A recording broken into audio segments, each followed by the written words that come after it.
Hello, America, and welcome to the Glenn Beck program and to The Blaze. And if you're watching us on Dish, Channel 212, thank you so much.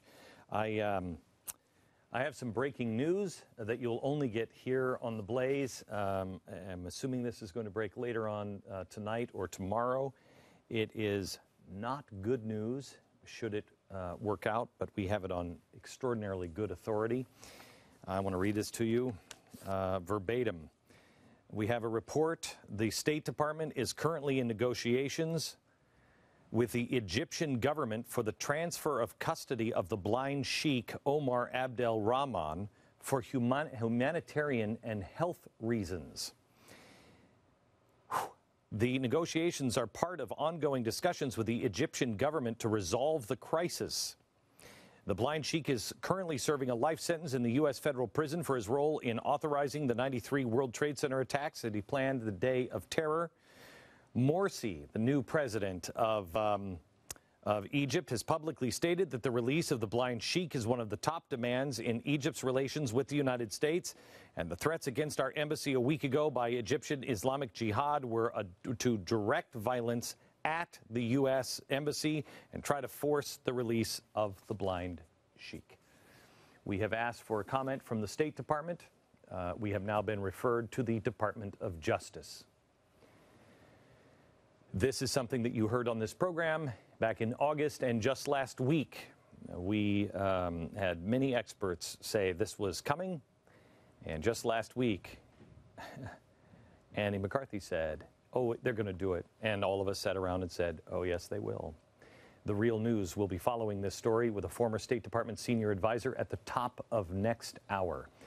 If this is true, and we believe it to be true, by the way, the other part of the story is the transfer won't happen until after the election. Expect stonewalling.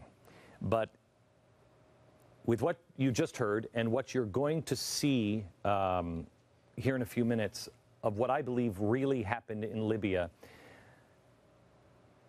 and the way we picked up the guy who made this stupid video that caused all these riots, I believe this administration is trying to initiate a Bubba effect.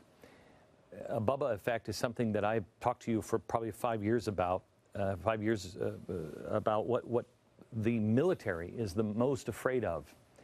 And that is the average person turning against the government collectively, all of them, because no one trusts the government anymore, and it causes them to turn on the authority. You know, you see this guy now, if he's picked up and thrown in jail for the movie, we all know it wasn't the movie. If let's just say there's a terrorist bombing. Who's worse now, the guy who's doing the bombing or the people who have led us here and have been claiming that they are keeping us safe? Condoleezza Rice talked about it kind of this summer when she talked about a Ceausescu moment where the people just have enough and they say, I'm done.